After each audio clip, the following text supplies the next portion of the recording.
Olá, meu aluno, minha aluna, tudo bem? Vamos pegar aqui a segunda parte em relação à questão de acentuação gráfica, tá bom? A gente viu na aula anterior, no vídeo anterior, que a acentuação faz referência à pronúncia, né? Então, quando você está na dúvida em relação à situação, o que é que você tem que levar em consideração? Uma questão de pronúncia. Então, eu vou trazer aqui para vocês algumas noções, tá certo? Que vão te ajudar em relação à situação gráfica. Você vai lembrar de alguns conceitos como proparoxítona, paroxítona e oxítona. Professor, mas o que é que significa isso? Você tem que lembrar do seguinte, uma palavra, pessoal, ela pode ser separada em algumas partes. Se eu pego um exemplo que eu trago aqui, a palavra médico, né? Você observa que essa palavra ela pode ser dividida em 3 partes. Cada parte dessa aqui que eu dividi significa o quê? Que essa palavra tem sílabas. Então, se eu separei em 3 partes, essa palavra ela tem 3 sílabas. Então, o que é que isso tem a ver com a acentuação, professor? Sendo o seguinte, se eu pronuncio uma parte da palavra, uma sílaba com mais força, com mais entonação, então essa palavra ela pode vir, né, não é algo obrigatório, mas ela pode vir a receber um acento gráfico, seja um acento agudo, um acento circunflexo, né, e por aí vai.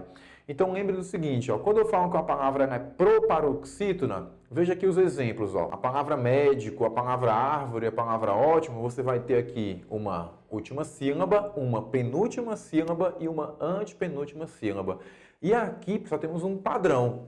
Observe que as palavras que são consideradas como proparoxítonas, elas têm a antepenúltima sílaba com a pronúncia mais forte. Isso significa o que, professor? Veja que eu coloquei 3 exemplos e os 3 exemplos temos um acento, né? Isso aqui significa um padrão, significa o quê? Que toda palavra que tiver a antepenúltima sílaba, no caso com a pronúncia mais forte, ela vai vir a receber um acento. Então, toda proparoxítona, ela é acentuada, ela tem que ter um acento, tudo bem? Você observa aqui, no segundo contexto, a palavra chamada de paroxítona. O que significa isso, professor? Veja o seguinte, a palavra fácil, ela tem uma última sílaba e ela tem uma penúltima sílaba. A palavra difícil tem 3 sílabas, a palavra útil ela tem 2 sílabas. Mas o que acontece? Veja que nesse caso aqui, pessoal, qual é a parte da palavra que tem a pronúncia mais forte? A última? Não, professor, a penúltima. Mesma coisa aqui na palavra difícil, ó. Última, penúltima. Eu tenho aqui a palavra útil, né? Última e penúltima. Ah, professor, quer dizer que toda palavra, por exemplo, que tiver a penúltima sílaba é acentuada? Não, tá certo? As palavras paroxítonas, pessoal, elas não são todas acentuadas. Se você pegar uma palavra como caderno, por exemplo, você vê que a penúltima sílaba ela tem uma pronúncia mais forte, mas ela não recebe o quê? Um acento gráfico. Então, nesse caso aqui, temos outro padrão. Por exemplo, veja que fácil, difícil e útil elas têm o quê? A mesma terminação. Então, quando uma palavra paroxítona terminar, pessoal, em L, ela vai vir a receber um acento. Para você sanar essa dúvida, o que você tem que fazer? Você tem que encontrar um padrão. Se tem uma palavra que você acha que tem ou não acento, o que é que você pode fazer? Tenta pegar outros exemplos de palavras no português que têm algo em comum. Nesse caso aqui, todas elas terminam em quê? Em L. Então, nesse caso, é um padrão que eu encontrei e eu vejo se útil tem acento, se difícil tem acento, é porque se eu já estou na dúvida em relação à palavra fácil, eu sigo o padrão. Olha, se essa tem acento, essa aqui também tem, é porque fácil também vai vir a receber um acento. Tudo bem? E por último, o seguinte. Veja agora aqui o seguinte, a palavra sofá, né? A palavra pajé e a palavra dominó. Pessoal, você está vendo que a última sílaba, ela tem a pronúncia mais forte. Aí, mais uma vez, professor, quer dizer que toda palavra chamada de oxítona, que é aquela que tem a última sílaba mais forte, vai vir a receber um acento? Isso não é algo obrigatório, tá? Mas se uma palavra oxítona que termina em A, que termina na letra E, que termina na letra O, pessoal, se for oxítona, ela vai ser acentuada. Então, sofá tem acento por quê? Porque é uma oxítona terminada em A. Pajé é uma oxítona terminada na letra E. E dominó é uma oxítona terminada na letra O. Você pega uma palavra como caju, você pode observar o seguinte, a palavra caju ela não vai ter acento, por qual motivo? Porque ela termina em U. A mesma coisa acontece com a palavra saci. Então, oxítonas que terminam em I, e no caso, a letra U, elas não são acentuadas, somente nesses 3 casos aqui. Se terminar em A, se terminar na letra E, ou se terminar, no caso, na letra O. Tudo bem? Então, fique atento em relação ao que? A pronúncia. qual parte da palavra tem a pronúncia mais forte. Você vai verificar isso e, desse jeito, você vai saber se coloca ou não, no caso, um acento, tá bom? Também trouxe aqui para vocês algumas observações. Veja que algumas palavras como ideia, estreia, assembleia. Como assim, professor? Ideia não tem acento?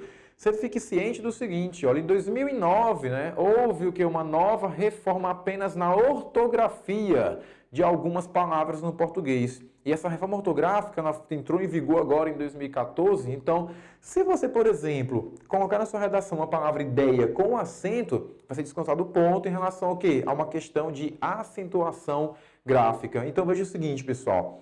A palavra ideia, a palavra estreia, a palavra assembleia, elas têm o quê?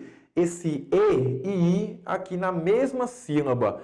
E observe que se eu for dividir aqui essas palavras, todas as três palavras representam o quê? Palavras paroxítonas, que têm a junção dessas duas vogais. Então, palavras como ideia, estreia e assembleia, elas, por natureza, já têm um som aberto. Então, se elas já têm um som aberto, não preciso colocar um acento agudo, porque ele indica a abertura de um som. Então, nesse caso, as palavras não são mais acentuadas. E veja o seguinte, não muda a pronúncia, só muda o quê? Em relação a escrita. Então, ideia não tem mais acento, estreia também não tem mais acento, assembleia e qualquer outra palavra que tenha esse eia aqui não recebe algo chamado de acento, beleza? Um segundo exemplo é o seguinte, observe as duas palavras que eu coloquei aqui, Geralmente, as pessoas falam como, isso aqui se pronuncia, como você deve pensar, recorde, professor. Isso aqui se pronuncia como rúbrica, Mas calma aí, veja o seguinte, se você está falando recorde ou rúbrica, você está falando para mim que essa parte aqui da palavra e essa, elas recebem o quê? Elas têm uma acentuação, elas têm a pronúncia mais forte.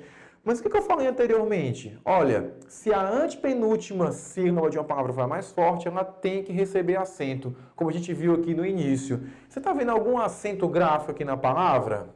Ou aqui? Para você falar que isso aqui se pronuncia recorde ou rúbrica? Não, professor. Obviamente, a pronúncia mais forte não está na antepenúltima sílaba, e sim, no caso, na penúltima. Não se fala recorde, mas sim recorde.